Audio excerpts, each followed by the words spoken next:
Hi everyone, thank you for joining today for our Impact Report launch. I'm Sean Armistead, I'm the Executive Director of Government and Public Relations here at Indigenous Business Australia. And before we get started, we have a special performance from Lewis Burns. Lewis is a Tabaga man who's performing on Tabaga Wiradjuri country. Lewis travels the world representing or presenting Australian Aboriginal culture. And apart from the survival of our traditional culture, he strives to create a sense of inclusion and connectedness and unity and respect for all people, Indigenous and non-Indigenous. Now, Lewis, we're very fortunate to have. He was last year booked for a 6-month tour in the United States. And unfortunately, like many things during the pandemic, it was cancelled.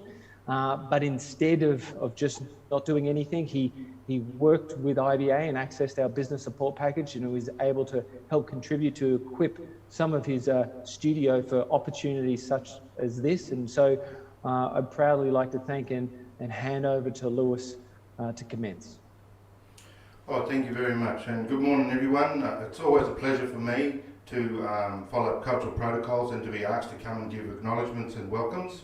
And because I'm coming at you from Tabaga country today in Red Earth Gallery, I wanted to make sure that I acknowledge every traditional area in the country. So I'm going to give you a welcome on behalf of the Tabaga people, and I'll acknowledge all the other tribal areas as well as a proper cultural protocol. So without further ado, through the mother, Makatan Natjang Maranyanyani Naramang Tabaga Wiradjuri, Wile Wiradjuri, Manga Wiradjuri. And that simply means on behalf of the Tabaga people of the Wiradjuri Nation, we welcome you on behalf of the Tabaga people of the Wiradjuri Nation, we welcome you to this forum. And I'd also like to acknowledge all other tribal areas in Australia, all of the ones that are on the map and all of the ones that are not on the map. I acknowledge all traditional owners of Australia, of this country, and I would like to acknowledge all our traditional resistance fighters of the past as well, who have kept our culture alive, whether it be in whispers or not. I'm not sure if there will be a moment's silence, but I'm hoping that there will be. It hasn't been asked of me. But I'm going to play a welcome song for you now, and hopefully this will get the blood flowing for you all for this seminar. So good luck everybody. Welcome, welcome, welcome. And this is a welcome song through the didgeridoo from Tabaga country in the Wiradjuri Nation.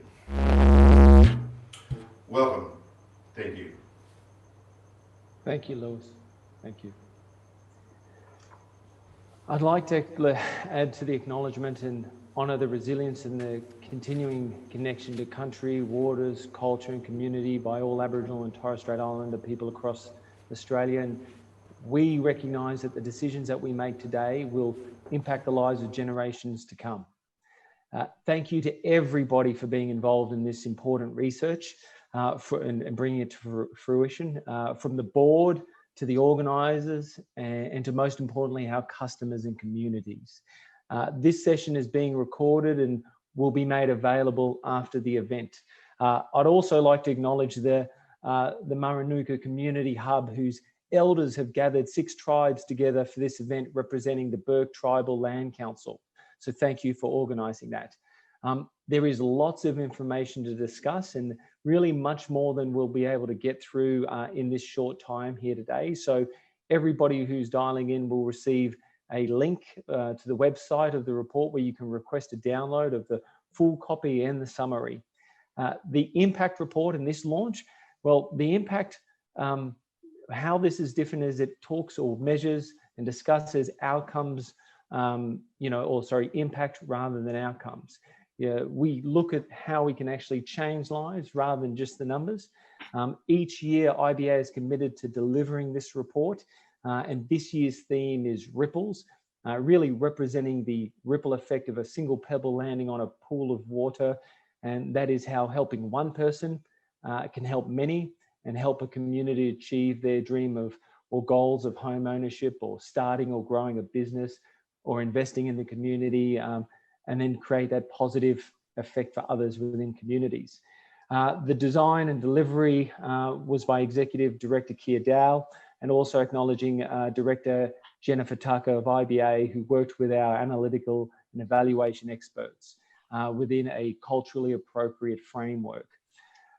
We also undertook this study under IATSIS ethics research approval, and we had more than 1,200 responses to these surveys, providing 70,000 touch points, with 15 hours of direct interviews undertaken to provide in-depth insight into our portfolio. The report also, as you will see, created 14 conclusions or recommendations. Now, we have an expert panel here, and I'll introduce them now. Introducing it, beginning with the Honourable Ken Wyatt, who is the Minister for Indigenous Australians, the first Aboriginal person with this role and responsibility. IBA sits within the Minister's portfolio, so welcome, Minister. Thank you, Sean.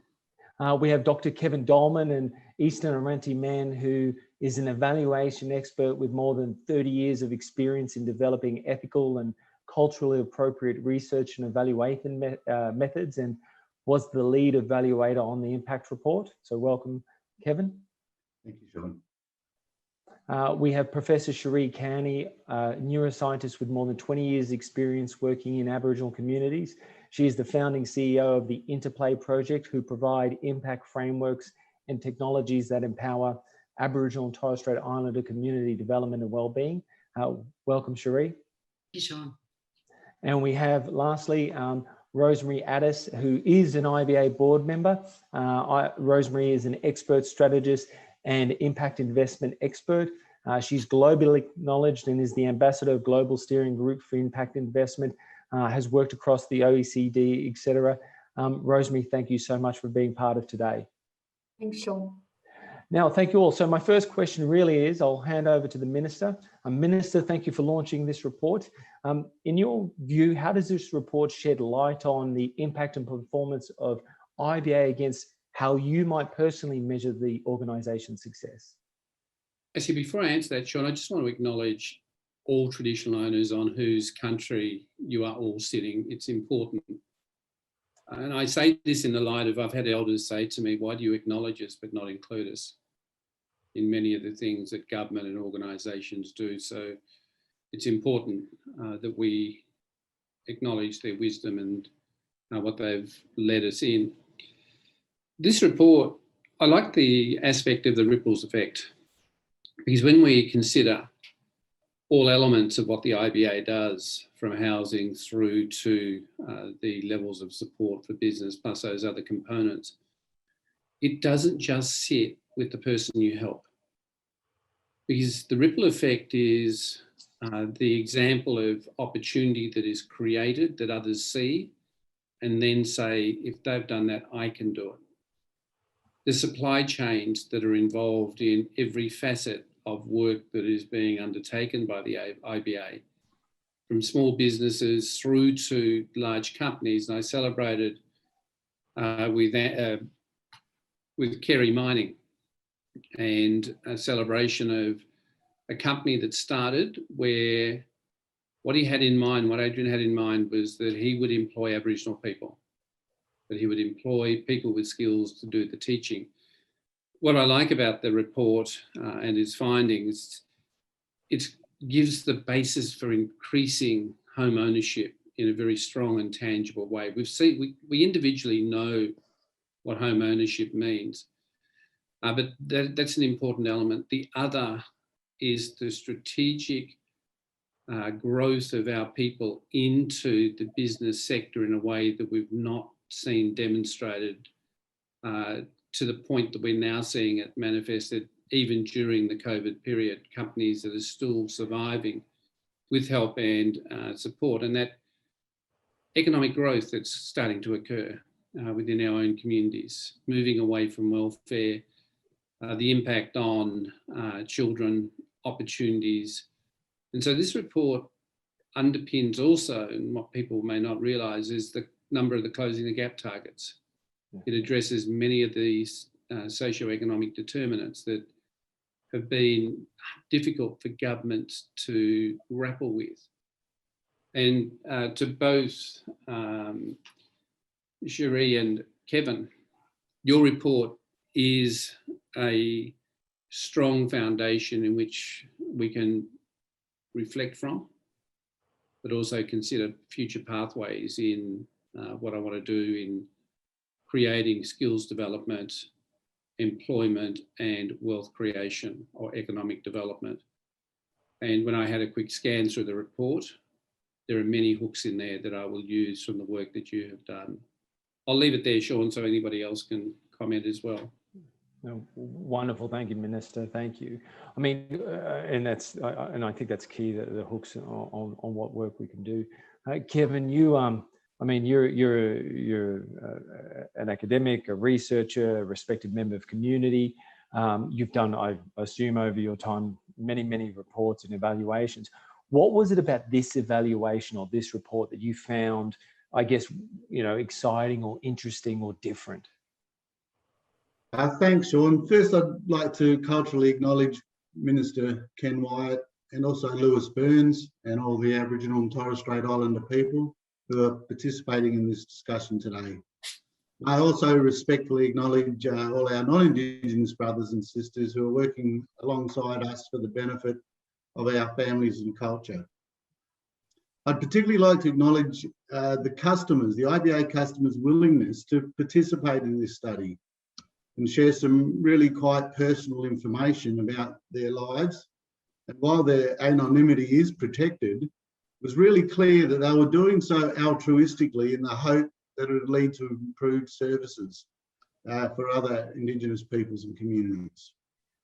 My involvement in this project has been exciting. For me, this approach provides promise for our community's future through improved service delivery. It commenced about 12 months ago by assisting IBA to develop the impact framework. And the overriding tenet of the impact framework is centering IBA's customers, their experiences, and their economic, social, and cultural aspirations at the heart of IBA's performance measurement and continuous improvement systems. This is exciting because it represents an organisational commitment to moving beyond measuring and reporting largely program and financial outputs. We're moving towards a greater understanding of how Indigenous families in all their diversity are benefiting from the economic products and services provided by IBA and how this work can be improved. It's a process of significant change and learning, and it's going to occur over the next few years. In response to the second part of your question, my previous work's been involved with finding ways to manage the dysfunctionalities of colonisation and poverty through, for example, the police, courts and corrective services. Whereas I think IBA is a fascinating government entity that's focused on assisting individuals, families and communities to build upon the strengths, to build upon the economic, social and cultural assets that already exist, to better manage the financial and social liabilities that we've inherited, and the goal in order to increase the financial and social capital of future generations.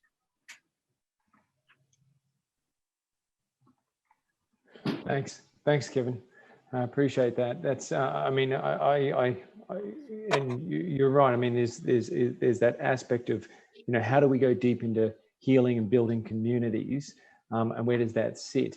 The IBA has, a vision of economic development and inclusion of Aboriginal and Torres Strait Islander people into the Australian economy. And our board member, Rosemary Addis, is, from a board perspective, empowered with developing that very vision of the organisation. So, Rosemary, I'd say, I guess I'd like to ask you, and other people can jump in on this as well, but how do you view this report in the context of, say, of the organisational performance of IBA during this time?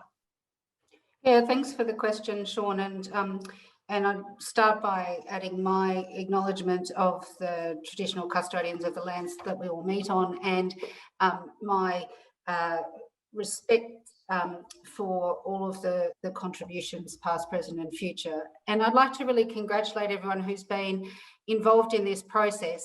I joined the board at the end of last year as this process was already underway, and it is a hugely important step and also a courageous one for the organisation, because when you start asking these questions, you don't necessarily know what the answers are going to be. And yet from a board perspective, it's so critical, not just for the report and the understanding that gives us of people's experience so far, what's been achieved and where there's room for improvement, but because it gives us the tools in terms of better informed decision making.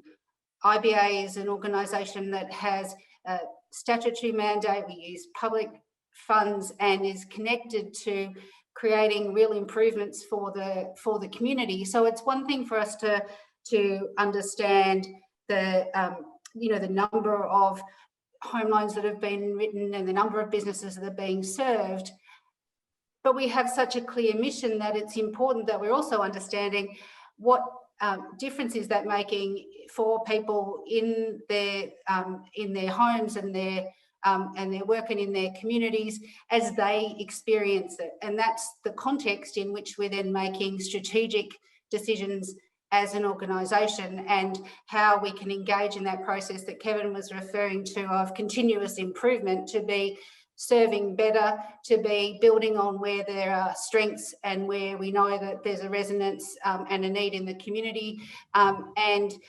understanding the interconnectedness of those outcomes that you and the Minister were referring to, so that we can continue to enhance the experience of people in the communities, and also to move forward towards our towards our goals. So it's important for the whole organisation in understanding not only how much we're doing, but are we making progress towards the goals of the organisation, and how we move forward to do even better.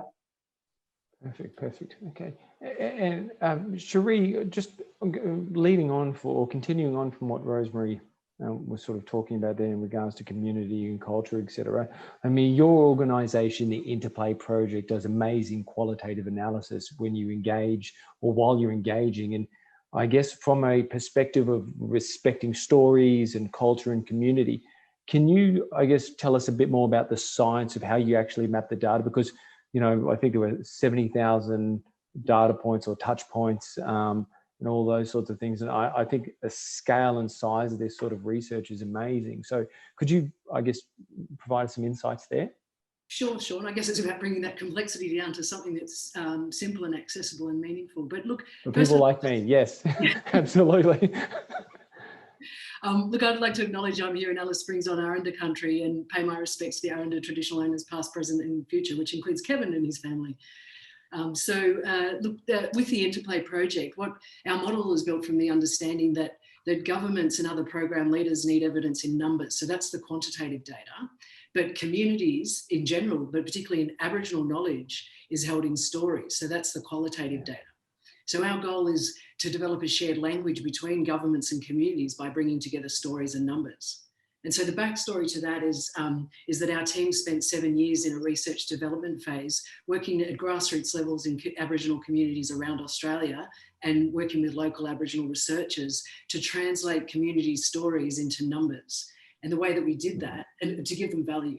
And the way that we did that is that we got the stories and we drew themes from those, and then we translated those into survey questions, which we then collected data against, which became our quantitative data or our numbers. And then we back checked those against the stories. So it sort of created a circuit of stories and numbers that was able to generate the kind of empirical data that's needed to inform policy and monitor change, as well as hold the integrity of the community stories and the value that they implied, that they held. So, and the other aspect of the Interplay model is that we look at the whole system at once, and we do this statistically.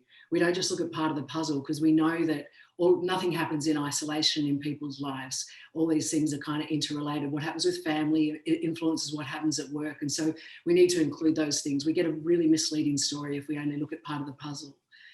So this process that we developed over the 6 years, we published that now in 30 academic journals. And so we can be pretty clear that it's a strong, robust model. And so when it comes to applying this with IBA, we look at IBA have a great amount of data around the way that their programs and resources are used. And they also have customer feedback surveys. So they have a good understanding about these sort of things. But as Rosemary said, there's less understanding, and it's much harder to measure and understand the way being with IBA changes people's lives. So that was sort of the problem, I guess, that we were looking to solve here. So applying the model, we went through the co-design phase working with Kevin and the IBA team to work out how to measure particularly social, cultural and economic factors and how this is impacting people's lives. And so we measured a whole bunch of things in the over 1,200 surveys that you mentioned, Sean, and the 70,000 data points. So we measured a whole bunch of things, but the strongest things that came out, and they came out slightly different in the different groups, but as a summary, really, the areas that were most affected by people's lives in being with IBA is strengthening culture, strengthening empowerment, and strengthening financial resilience. And these things leading to overall wellbeing impacts. And none of the take-home message as well is that these things don't function in isolation. So we can't look at or feed or build the financial resilience without actually facilitating the process to strengthen culture and also build empowerment in people's lives. It's a consequence of the empowerment and the culture that leads to the economic outcomes. So that's a very key message there. And so when we go, that's the quantitative side of things, and then we come back and look at the stories, the qualitative data that Kevin collected, and we hear the way we hear people talking about how this plays out in their lives is that by, say, having a home loan and having their own space, they're able to participate more in culture or practice more culture and connect with family more, be around family, and then also they have the breathing space to think about other areas of their lives, being empowered, training, getting education, participating in work, and even getting a business loan. And so, you know, these things lead to the broader economic impacts. And so that's the way we sort of brought together the stories and numbers in this scenario. And we know that we can have very strong confidence in this model because we know that it's got very strong foundations in science, and it was developed from the ground up in communities around Australia. And importantly, I think it shows us that these community-derived measures of success can be used to inform policies and programs like IBA has done here. Okay, great. I mean, yeah, sort of when you speak about that, it's like, yeah, everybody can have an anecdotal story, but when you have the stories and the data backed up and they create that sort of circular research, is fantastic. I hadn't thought about that because we can all relate to an anecdotal story, but when you start to build the research around actual, you know, the language and the culture and the customs is interesting. I mean, yeah, okay, really interesting there. Minister, I mean, this impact report or this annual impact report, you know, moving into the future, how do you see this playing into, I guess, what you value as a minister, especially in the context of the closing the gap targets? Is this something that you think we could roll out elsewhere, or how do you, I guess, foresee this? I think there's a couple of things. I just want to step back. Sherry, you made some very interesting comments about listening to the community on the ground. One of the things that I want us to think about is how do we take a community and community thinking out of traditional jobs that we've been used to for the last 20 years or industries that prevailed for the last 20 years into the new and emerging ones that many of us will be immersed in at some stage, and that is artificial intelligence and how that'll impact. What are the opportunities there, technology and the use of supercomputers, the science that is evolving, space exploration, and the establishment of a space station up at the top end in Nhulunbuy country. Because I think all of us at some point are shaped by our experiences of the past. And I've often said that sometimes in education, you've got yesterday's lecturers teaching tomorrow's future kids. And all of us bring that paradigm of the old, and whether we're relearning in this process is critical. And one of the challenges for IBA will be to consolidate the work that they have done and look at those businesses that people are coming forward with. Because the other challenge then becomes one that I saw in Northern Australia, and that's why I'm making these comments. When I talk to the Northern Australian groups, including the IRG, I said, if we develop the North, where are you getting your workforce from? And an individual said to me, I will advertise and fill them from all the applications that come in. And I said, so where is your thinking about developing Indigenous enterprise and innovation and the skills that we need to develop Northern Australia within both the consideration of the cultural context, but what's in this report? And that's something that has to be thought about. And your report does, and the report that both of you and Kevin have done, does give us a solid foundation for me to consolidate those areas that have been traditionally now thinking as to where the opportunities are. Housing is a given, but it's in the enterprise and support around asset management, accessing loans from commercial arrangements, negotiating sometimes complex contracts that have significant elements around them in terms of timeliness, skills mix, et cetera, et cetera. And if you fail, then you fail sometimes in a really spectacular way. So I hope that we take this report and we start to think about some other elements that prevail across. And Rosemary, when I read through your CV and recommended you be appointed, what I liked was your global thinking, because we also have to think globally as Indigenous people in enterprise, because at some point we will go to flat earth markets, or we will go to areas in which other countries will take responsibility or leadership in a particular resource or manufacturing. And we could be left out of that equation. I'd rather see us sitting at those global tables as well, saying we've got rare earth minerals east of Alice Springs. We're working with a company, but we're going to sit at the table and negotiate for outcomes for Indigenous people, both in skills, enterprise and economic opportunities, but also ownership. And I think we've got to look at some shared ownership responsibilities and opportunities in the future. And Kevin, you and I have been around for a long time, so you've seen the waves of progress we've made over a period of time. It's about our flexibility, innovation and adaptability to changing market pressures that come from many areas. So as I said at the beginning, this is a good report and I will use it. And I welcome the report, and I certainly enjoyed working through some of the thinking that the IBA has brought forward. Okay, thank you, Minister. And just on some of those points you've highlighted there, IBA runs a Futures Forum program where we're bringing young people together, and it is teaching them that we're not bystanders looking at progress anymore. We're part of it. So when you talk about those projects, absolutely. And I actually happen to have, you can't really see it there, but that's the cap sitting next to me of the Futures Forum. I've even had relatives who have been part of it, so I can personally vouch that it does change young people's lives.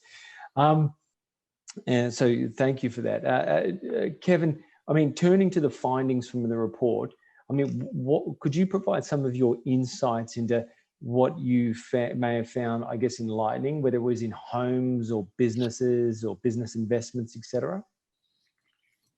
Okay, I give you the shortcut version. No, we've got time. We've got time.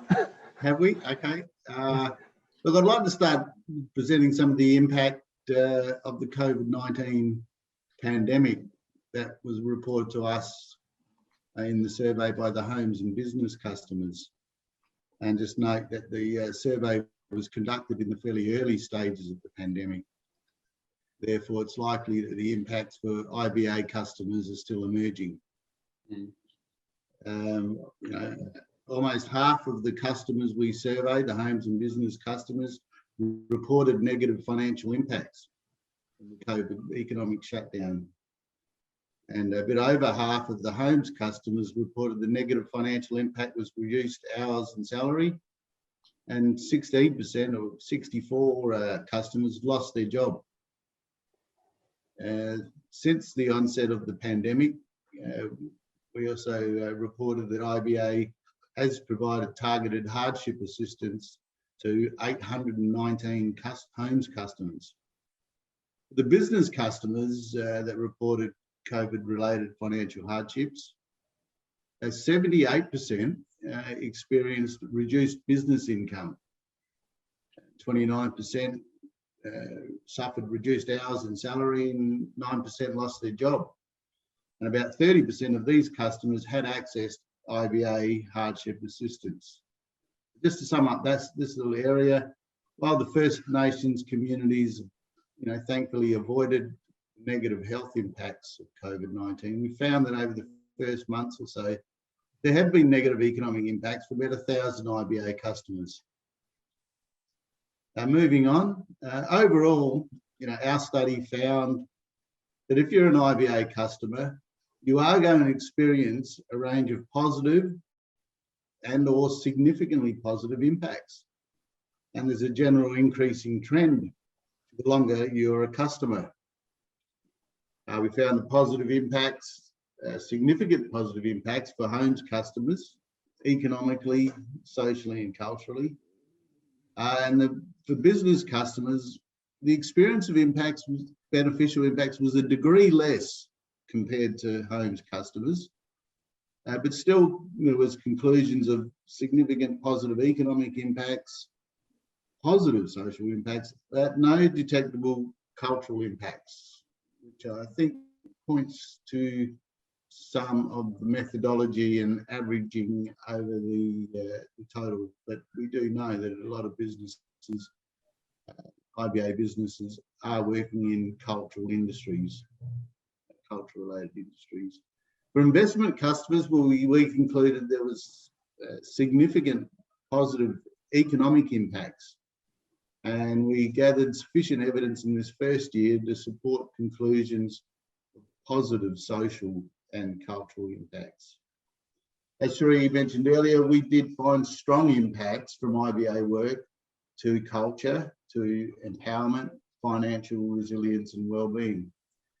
We also found some causal relationships between the economic, social and cultural impacts.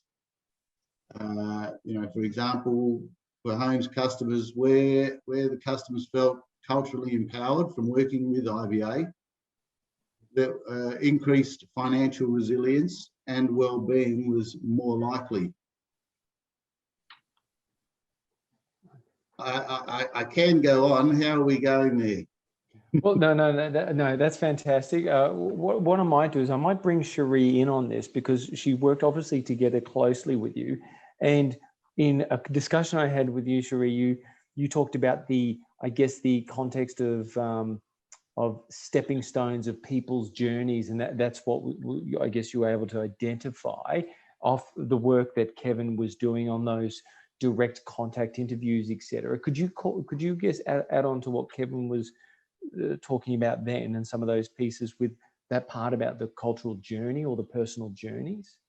Yeah, sure. Now, look, this relates to what the Minister and other panel members have been noting here around the ripples for change, and also, thinking about the path. In this case, what the data is doing is looking at the pathways for change. And so it's about understanding the end goal. So in governments and in with the targets for IBA customers, we're looking at sort of end goals in relation to the closing the gap. These are kind of high level indicators. And so in relation to closing the gap, these are education, employment and health. But as the Minister suggested, there's many different pathways to get to these end goals. And it's about sort of being innovative and thinking about what the different pathways are and not imposing them either. Actually working out what makes communities and people strong on the ground and strengthening those and understanding and measuring those. So this is what Kevin was just describing there, where the interplay mapping comes into play, where we look at the end goals and we look at the stepping stones to get to those end goals with the data. So the interplay maps show us those stepping stones to the end goals, and they may not be the ones that we might think from the outside looking in. So they might be different in different communities. And so it's important to have a model to understand what are the strengths on the ground and how do they build individuals and communities' lives towards getting to those end goals. So in this case, as Kevin was describing, we see it's strengthening culture that in turn is related to building empowerment. And both of these things together are really important in terms of building financial resilience and eventually, creating broader wellbeing impacts. So it's about, we're quite good. We understand very well those high level indicators, they're called. the end goals, but we don't understand the stepping stones to get there. And a problem here is that, we see for many years, we've seen these fantastic programs that happen on the ground, and they make these great changes, but they don't change the thing that we're measuring, the high level indicator. So they're not seen as successful, and they're often discarded, the funding's pulled. And so by understanding what these stepping stones are and working out how to measure them, then we can actually watch their change over time and understand that they're moving towards changing these high level goals. So in the case here of this data, we're seeing that flow from culture, empowerment, financial resilience and wellbeing. Yeah. Sorry, yeah. I cut you off then? Sorry, I was just another thing I could add here that's important too is the very I guess if you think about that as a pathway for change, at the start of that pathway is what it is that IBA is doing. So it's like the support that IBA is providing, the financial support and other types of support that IBA is providing. And so when we dug deep into the data, we got to see what it was, what are the key things that IBA are doing that are actually creating the most change along that pathway. And that's the whole point of the report as well, is to understand what's working well and to strengthen that for IBA, and also what parts could be improved. And so one of the things we found, for example, is that different groups might need different types of support. Some, so for example, around financial literacy, or working with different bureaucratic systems in order to get the loan. So there's different customers need different things, and those things kind of get revealed by that analysis. That's it from me, Sean. Oh yeah, no, absolutely. Yeah. So the wonders of virtual meetings. Okay, look, it certainly resonates with me. It makes a lot of sense. My life was changed in about 2009 when I undertook a men's Indigenous leadership program, and it put, 80 Aboriginal and Torres Strait Islander men together, and you got to meet people just from all over the country, and it changed my thinking, my direction, etc. At that period of time, I think somewhere after that program was I'm not sure what it was. It didn't exist after I think the next cohort, and it was a shame. But I think it could have had that same challenge where this is what we're measuring, but you're seeing this activity here. And to me, I just thought it was wonderful. I still have friends from that 12 years ago now, 11 years ago. Minister, you I'm sure you do travel the country. You meet so many different people from different community stakeholders, etc. You meet people who are our clients and customers. And when we look at the report and you go, okay, do your experiences of meeting people across the country and what's in the report resonate? Is that what you're seeing? Is it slightly different? Or is there anything else that you're sort of seeing across the country on your travels and consultations that you weren't maybe not seeing in the report, or does it reaffirm it? It reaffirms it, Sean. I was giving a talk up in Darwin recently, and a woman and her husband from Tiwi Island were there, and I mentioned our intervention in respect to COVID-19 and home ownership. And she had this great big beam across her face, and somebody pointed to her. So I then asked her why she was beaming, and she said, "We have just been given a loan to buy our house." Oh, and good. She explained why it was important. And I've been to businesses that have struggled on receiving advice, have really valued the support that was given to them, because we all make judgments in business and economic development approaches we take.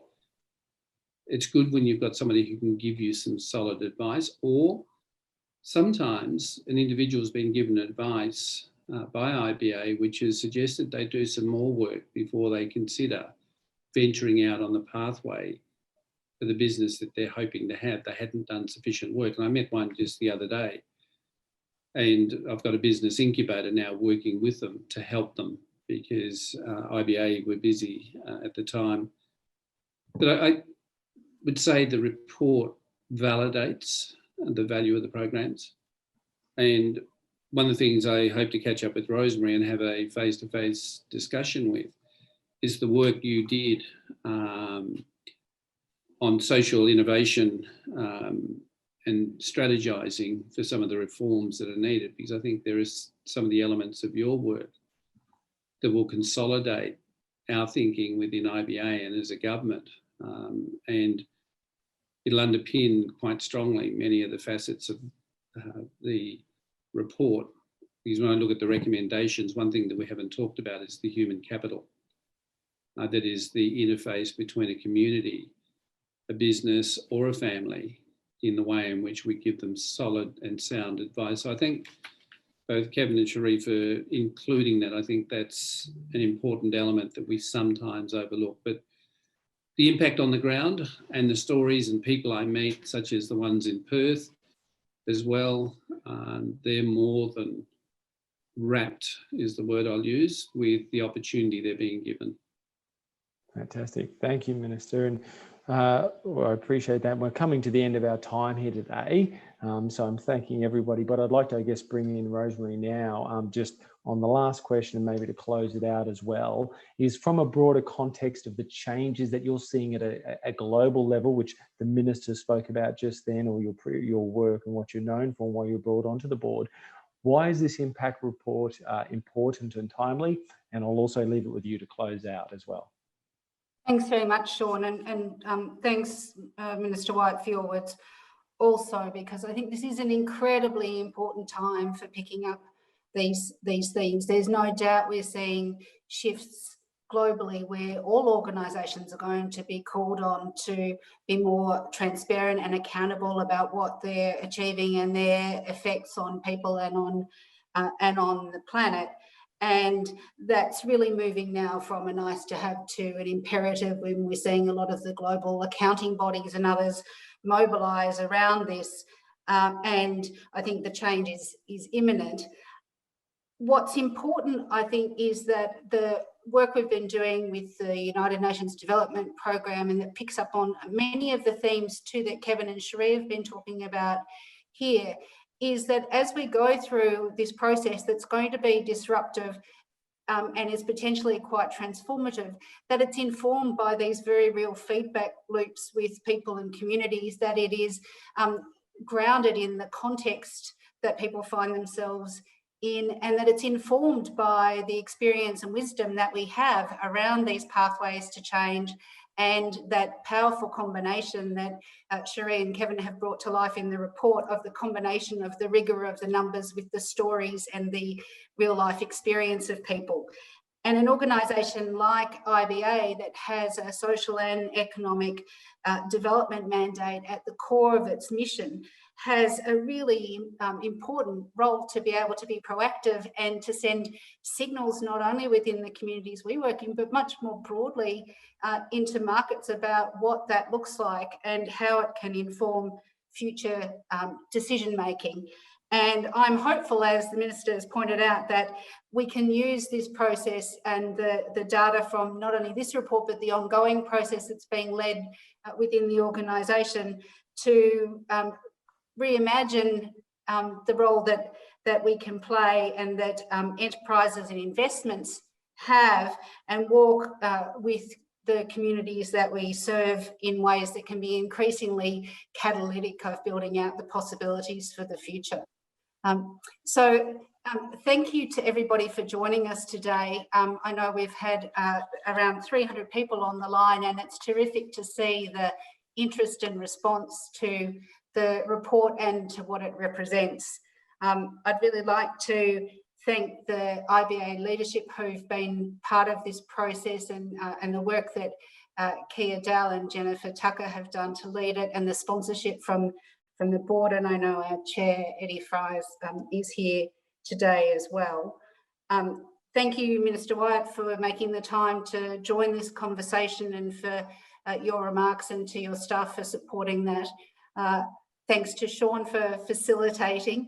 And Cherie and Kevin, thank you not only for your contributions today, which give us a small window into the thoughtful work that's gone into this whole process, the engagement with communities, and the shaping of that into a report that's really connected to the work IBA has already done, and to what it can do in the future.